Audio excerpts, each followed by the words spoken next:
Hello बच्चों। Good morning to all of you. सभी लोग आप लोग अच्छे से हैं। होपफुली आप सब लोग अच्छे से होंगे। तो आज हम लोग ग्रेगर जॉर्ज मेंडल के बारे में पढ़ेंगे, जो जेनेटिक्स के फादर बोले जाते हैं। ठीक है। इनसे एक दो क्वेश्चंस पूछ लिए जाते हैं कि इनका जो मतलब पेपर पब्लिश हुआ था वो किस में पब्लिश हुआ था, इन्होंने किसको चूज किया था जेनेटिक स्टडी के लिए। ठीक है। तो आप लोग कॉपी और पेन लेके बैठ जाइए, और जो इम्पोर्टेंट पॉइंट्स हम बताएंगे, ठीक है, उसको आप लोग नोट करते चलिएगा कॉम्पिटिटिव एग्जाम के पॉइंट ऑफ व्यू से। बाकी जो एकेडमिक पॉइंट ऑफ व्यू से है, तो ये तो आपको पीडीएफ प्रोवाइड कर दिया जाएगा टेलीग्राम चैनल पे, और आप लोग उस इसको वहां से डाउनलोड कर लीजिएगा। ठीक है। तो नोट्स तो आपको मिल ही जाएगा। बस आपको ये होगा कि कंपटीशंस के पॉइंट ऑफ व्यू से इसके जो मेन जो पॉइंट्स है ना, वो हम लोग इसमें डिस्कस करेंगे। ठीक है। तो ठीक है, स्टार्ट करते हैं हम लोग। ओके। तो ग्रेगर जॉर्ज मेंडल जो हैं, उनका जन्म 1822 में हुआ था। ठीक है। हैजेनडॉर्फ ऑस्ट्रिया में एक तरीके से। और ये जिम्नेजियम से ग्रेजुएट हुए 1840 में। और फिर उसके बाद ये अगस्टियन मॉनेस्ट्री जो ब्रून में है, ठीक है, वहां पे एक तरीके से आए। तो फिर इनको ग्रेगर की एक उपाधि दी गई। ठीक है। जॉन मेंडल इनका नाम था, बट यहाँ आने के बाद इनको ग्रेगर की उपाधि दी गई। और ये सब चीज तो इनिशियल है। और 1856 में उन्होंने तरीके से जो पाइसम सेटाइम है उस पे अपना एक्सपेरिमेंटल वर्क करना स्टार्ट किया। ठीक है। हिस्ट्री, देखो हिस्ट्री हम लोग जेनेटिक्स की पढ़ चुके हैं कि किस तरीके से जेनेटिक्स पे मतलब काम जो है वो धीमे धीमे स्टार्ट हुआ। लोग ऑब्जर्व किए चीजों को, फिर डिग्री एनालिसिस के थ्रू प्रिजर्व किए। ठीक है। फिर लोगों का ख्याल आया कि जो कैरेक्टर्स हैं वो कैसे एक जनरेशन से दूसरे जनरेशन में जा रहे हैं, तो बहुत सारी थ्योरीज दी गई थी। ठीक है। और फिर एक तरीके से आज तक की डेट तक में कितना इवोल्यूशन हुआ जेनेटिक्स में, वो भी चीज हम लोगों ने देखा।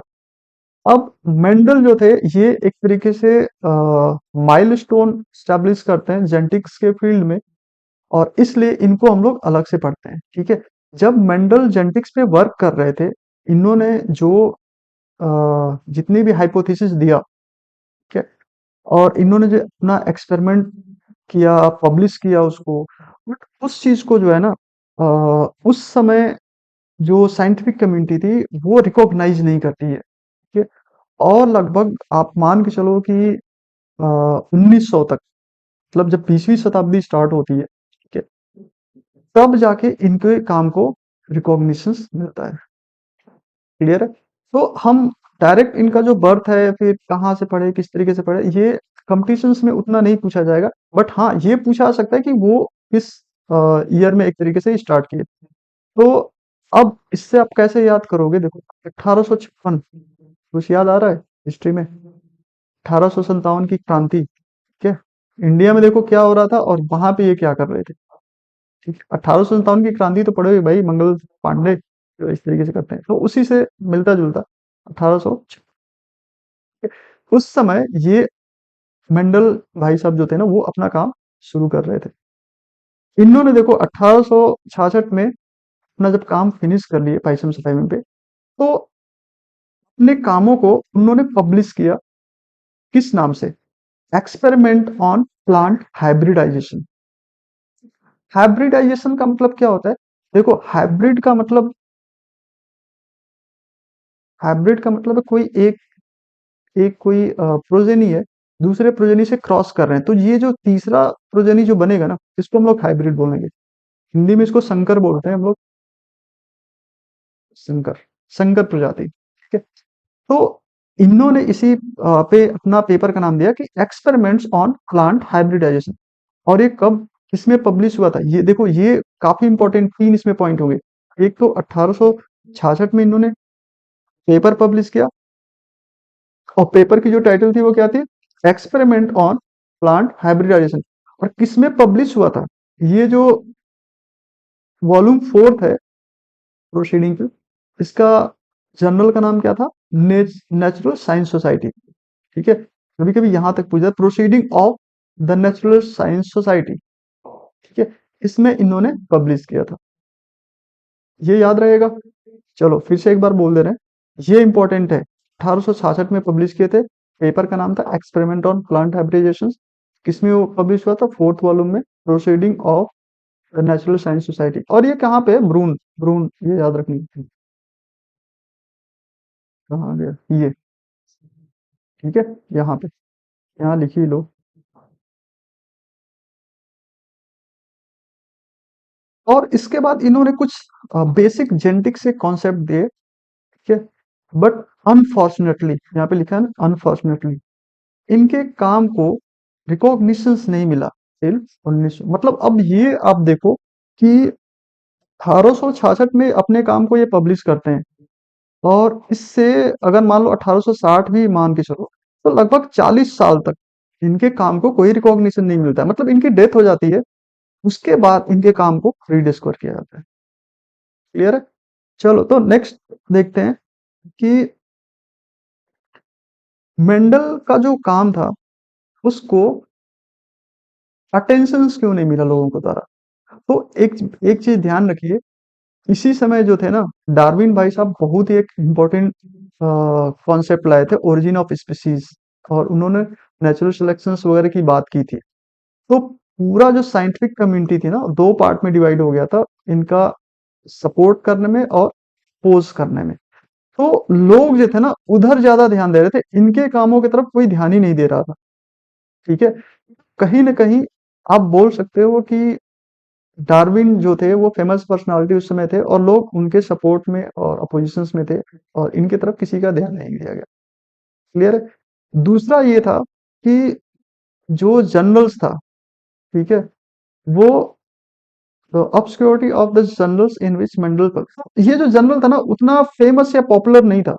ठीक है, कि लोग उस चीज को मतलब बहुत लोगों तक पहुंचे, जैसे आजकल के टाइम में आप बोलते हैं ना कि वायरल हो गया, बहुत लोगों तक पहुंच रहा है फिर। ठीक है, तो उस समय क्या था ना कि ये जो जनरल था, उसकी मतलब कापियां जो थी बहुत जगहों पे नहीं जाती थी। ठीक है, लोकली एक तरीके से एरिया में था, तो ये इतना पॉपुलर नहीं हुआ। दूसरा ये तो ये रहा फिर।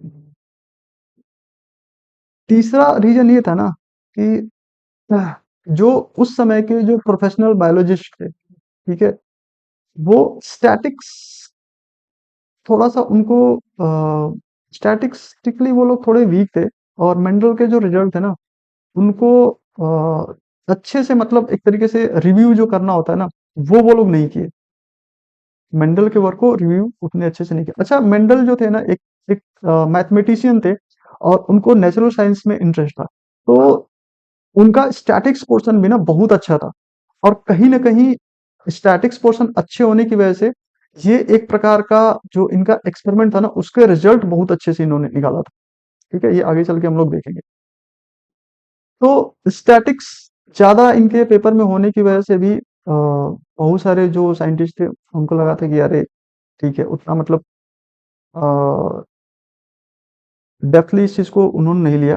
और सबसे बड़ी बात ये थी कि उस समय के जो फेमस जो जेनेटिक्स थे, निगेली जो थे, कार्ल वॉन निगेली, एंटोन कार्नस और मैरिलियम जो थे, तो जो निगेली थे, ये लोग इनको अप्रिशिएट नहीं किए। ठीक है, और बोले कि ये लोग मतलब छोटे साइंटिस्ट हैं, एक तरीके से ये क्या मतलब दिस करेंगे। तो इनका जो कॉन्ट्रीब्यूशन था मेंडल को सप्रेस करने में, वो ज्यादा था। तो देखते हैं कैसे हुआ।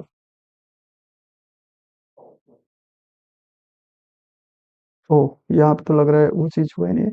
एनीवे, इन्होंने क्या किया ना, कार्ल वॉन निगेली ने क्या किया कि मेंडल को लगभग 20-25, ठीक है, वाइल्ड सीड दिए। ठीक है, और बोले कि यार आप इसको एक तरीके से काम करो, इस पे एक्सपेरिमेंट करो, और फिर जो आपका जो रिजल्ट है ना उसको आप जस्टिफाई करो। तो देखो मेंडल ने जो ई प्लांट लिया था, पाइसम सटाइवम, ठीक है, उन्होंने 7 कैरेक्टर्स लिए थे। 7 जो कैरेक्टर्स लिए थे, वो जो कैरेक्टर्स थे वो डिफरेंट डिफरेंट क्रोमोसोम पे थे। पहली बात तो ये थी। ठीक है, और डिफरेंट क्रोमोसोम होने की वजह से वो क्या होता है ना कि लिंकेज नहीं शो कर रहे थे। लिंकेज अगर शो करेगा कि एक ही क्रोमोसोम पर रहेगा तभी वो शो करेगा। और सबसे खास बात ये थी कि ये जो क्रोमोसोम थे वो एक तरीके से सेग्रीगेट भी होते थे और इंडिपेंडेंटली असॉर्ट भी होते थे, जिसके बेसिस पे उन्होंने आगे चल के law of segregation and law of independent assortment वो देते हैं। ठीक है। अब जो ये निगेली भाई साहब ने जो इनको सीट दिया, इस पे ये वर्क किए, काफी वर्क किए, और वर्क करने के बाद अपना काम पब्लिश करिए। इनको बहुत मतलब लगा था कि नहीं ये सही है, मतलब गुड एक तरीके से रिजल्ट। लेकिन जब निगेली देखे ना, तो इनको बोले यार तुम ये दूसरे प्लांट्स के सीड ले लो बहुत सारे, और उन्होंने बोला कि इस पे तुम करके दो, एक तरीके से देखो एक्सपेरिमेंट। फिर क्या हुआ कि जब ये इन इतने सारे 20-25 प्लांट के जब सीड लेके उनके बीच में अपने अपने काम को उन सीट्स पे जब जस्टिफाई करने की कोशिश की है, वो कहीं ना कहीं लिंकेज शो कर रहा था इन, और बाकी बाकी सब सारी चीजें शो कर रही थी। तो वो चीज उसमें नहीं आ पा रहा था। ठीक है। तो जो मेंडल थे वो काफी डिप्रेशन में चले गए कि यार मेरा मतलब रिजल्ट तो इसमें इतना अच्छा आ रहा है, तो इसी में बस आ रहा है, बाकी चीज में क्यों नहीं आ रहा है। तो वो इतने डिप्रेशन में चले गए कि वो मतलब फिर काफी ओबेस हो गए, बाकी सब सारी चीजें। ठीक है। और फिर फाइनली उनकी डेथ हो जाती है। और इनका जो काम है वो एक तरीके से बोल सकते हैं कि रद्दी के भाव जो था वो पड़ा हुआ था। ठीक है। तो ये एक तरीके से इनकी एंडिंग हो जाती है। और फिर हम लोग देखते हैं कि जब 20वीं शताब्दी, देखो यहाँ पे क्या लिखा है 20th सेंचुरी, तो ये मान के चलो कि 1900 से लेके और 20 के बीच के वाला जो टाइम है, इस समय तीन साइंटिस्ट थे। एक तो ह्यूगो डी ब्रीस, ठीक है, और कॉल कोरेंस और सेनमार्क। ठीक है। ये तीनों लोग ना इंडिपेंडेंटली काम कर रहे थे, मतलब एक साथ नहीं काम कर रहे थे। ये ह्यूगो डी ब्रीस ऑनर्थियाना अमेरिकाना पे, जिसको ओल्डर प्रिमरोज भी बोलते हैं, वो उस पे कर रहे थे। कार्ल कोरेंज जो थे जीनिया पे वर्क कर रहे थे, पीस पे वर्क कर रहे थे और मेज पे वर्क कर रहे थे। और जो शेर मार्क थे वो भी वेरियस फ्लावर पे वर्क कर रहे थे इंडिपेंडेंटली। लेकिन उनका एक रिजल्ट देखने को मिल रहा था कि जैसे मेंडल का जो रिजल्ट आया था ना, वैसे इन लोगों का भी रिजल्ट आ रहे थे। तो तीनों लोगों ने मिलके एक तरीके से मेंडल के रिसर्च पेपर को, ऐसा नहीं कि अपना क्रेडिट खुद ले लिए, ठीक है, वो लोग क्या किए कि रिजल्ट जो आया उसको उन्होंने मेंडल के रिसर्च वर्क से मैच कराया। और फिर मेंडल के वर्क को उन्होंने हाईलाइट करते हुए बोला कि इनका जो एक्सपेरिमेंट था इस तरीके से था। और फिर इन्होंने क्या किया ना, मेंडल का जो ओरिजिनल पेपर था, जो किसमें पब्लिश हुआ था, यहाँ पे देखो 1866 में एक्सपेरिमेंट ऑन प्लांट हाइब्रिडेशन, इसमें नेशनल साइंस सोसाइटी ब्रून, ठीक है, इसमें पब्लिश हुआ था। उसको दोबारा वो लोग पब्लिश करते हैं 1900 में। ठीक है। और ये किसमें पब्लिश करते हैं, फ्लोरा, जो जर्नल है, जर्नल का नाम क्या है, फ्लोरा, इसमें ये लोग पब्लिश किए। और ये उसका वॉल्यूम दिखा रहा है आपका 89। और ये प्रोसीडिंग ये 1901 में इसको पब्लिश किए। ठीक है। और बैटसन जो थे फाइनली मेंडल के वर्क को अप्रूव करते हैं, कंफर्म करते हैं, बहुत सारे हाइब्रिडाइजेशन एक्सपेरिमेंट करने के बाद। मतलब ये लोग तो इसको रिपब्लिश करते ही हैं, बैटसन भी एक तरीके से एक्सपेरिमेंट करते हैं और बोलते हैं कि नहीं, मेंडल के जो वर्क्स थे, ठीक है, हाइब्रिडाइजेशन वाले जो एक्सपेरिमेंट थे वो काफी सही है, और इसको एक तरीके से कंफर्मेटरी एक तरीके से जो होता है उस चीज को करते हैं। क्लियर। ये देखो, ये हम लोग क्या देख रहे थे, ये हिस्ट्री देख रहे थे कि मेंडल जी जो थे वो अपने काम को किस तरीके से पब्लिश किए, फिर उनका किस तरीके से क्रिटिसाइजेशन होता है या निग्लेक्ट उनके वर्क को किया जाता है, फिर कैसे उनके वर्क फिर से देखने में आता है। ओके। अब देखो, जो मेंडल जो थे, ठीक है, अब यहाँ पे हम लोग देख लेते हैं मेंडल्स जो सक्सेस हुए ना, वो क्यों सक्सेस हुए, उसका रीजन यहाँ पे बताया गया है। ठीक है। उन्होंने जो यूज किया था, क्या यूज किया था, Pisum sativum, Pisum sativum use किए थे। और जो पाइसम सटाइवम था, ठीक है, उसमें ये सब क्वालिटीज देखने को मिल रही थी, ये सब क्वालिटीज देखने को मिल रही थी, जैसे वेरिएशंस देखने को मिल रहा था, रिप्रोडक्शंस, कंट्रोल्ड मैटिंग और short life cycle, large number of and convenience of handling. तो एक एक करके हम लोग देखते हैं कि जो मेंडल ने चूज किया था वो उसकी खास बात क्या थी जिसकी वजह से वो एक तरीके से सक्सेसफुल है।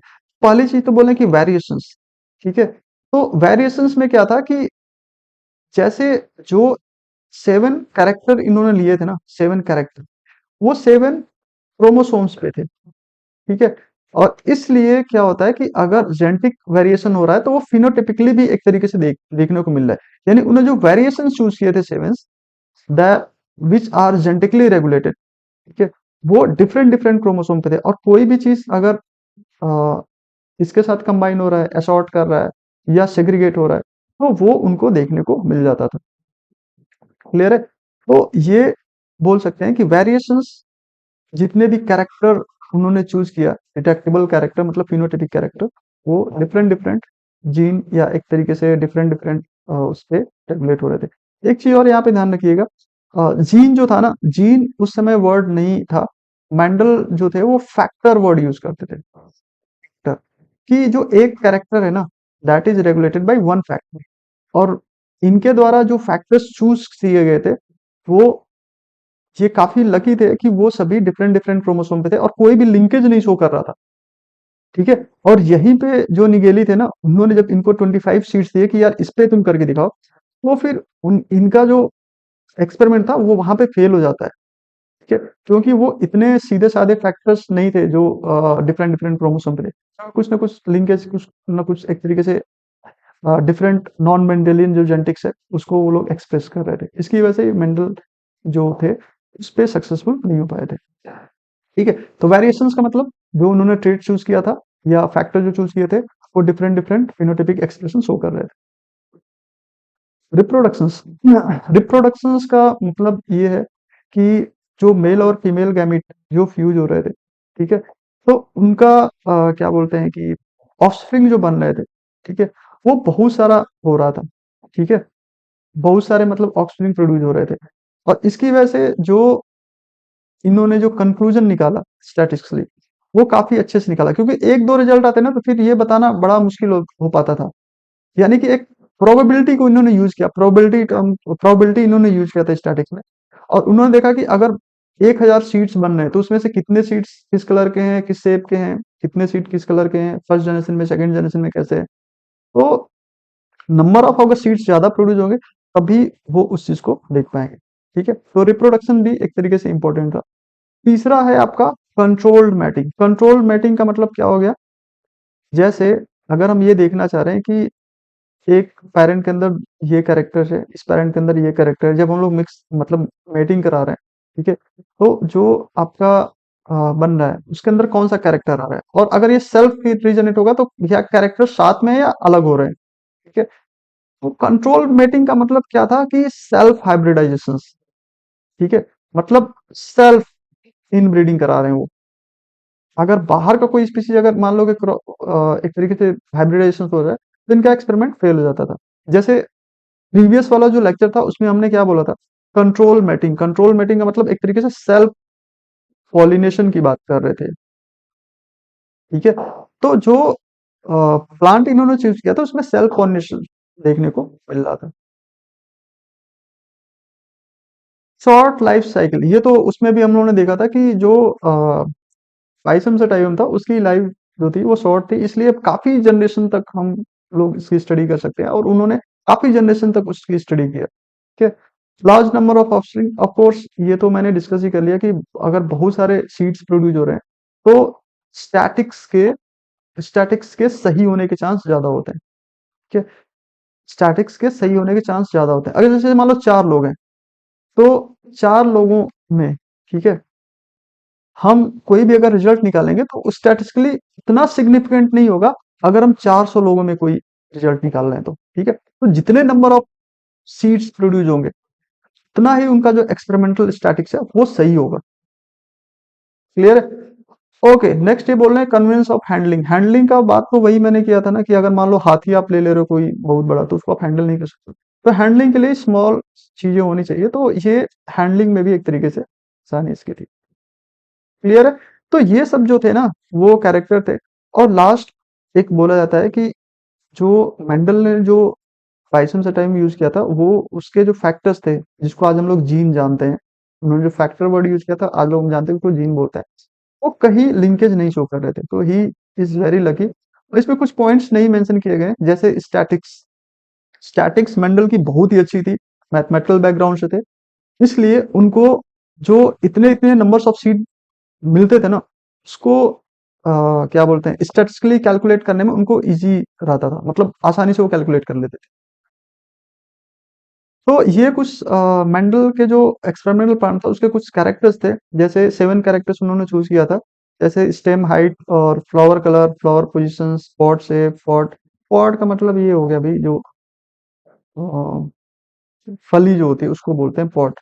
तो पॉट का शेप कैसा है, पॉट का कलर कैसा है, ठीक है। और सीड शेप, सीड कलर, चलो नेक्स्ट में क्लियर हो जाएगा, नेक्स्ट स्लाइड में। ये देखो, सीड पे उन्होंने ध्यान दिया था, पॉड पे ध्यान दिया था, स्टेम पे ध्यान दिया था, और फ्लावर कलर। तो सीड क्या था, देखो उसमें दो कैरेक्टर उन्होंने बोला, एक तो डोमिनेंट और रिसेसिव। डोमिनेंट का मतलब जो एक्सप्रेस होता है, रिसेसिव का मतलब जो एक्सप्रेस नहीं होता है। इसको हम लोग अभी एक एक वीडियो लेक्चर टर्मिनोलॉजी पे होगा, जिसमें हम लोग सभी टर्मिनोलॉजी को क्लियर करेंगे। तो ये बोल रहा है ना कि जो सीड था, सीड में दो चीज लिए इन्होंने, एक तो उसका शेप कैसा है, राउंड है या रिंकल्ड है। रिंकल जो होता है रिसेसिव होता है, राउंड क्या होता है, डोमिनेंट। देखो इस साइड में जो मेंशन है ना, ये डोमिनेंट है, ये क्या है, रिसेसिव है। तो एक तो सीड का शेप क्या है, ठीक है, कलर क्या है, कॉटलीडॉन का कलर क्या है, ठीक है, ग्रीन है या येलो है। दूसरा फ्लावर के बारे में बात करें तो व्हाइट है या वॉयलेट है। उसके बाद पॉट की जो कलर बोल रहे हैं फिर, ठीक है, वो क्या है, ग्रीन है या येलो है, कॉन्स्ट्रिक्टेड है या फ्लैटेंड है, एक तरीके से बोल सकते हैं।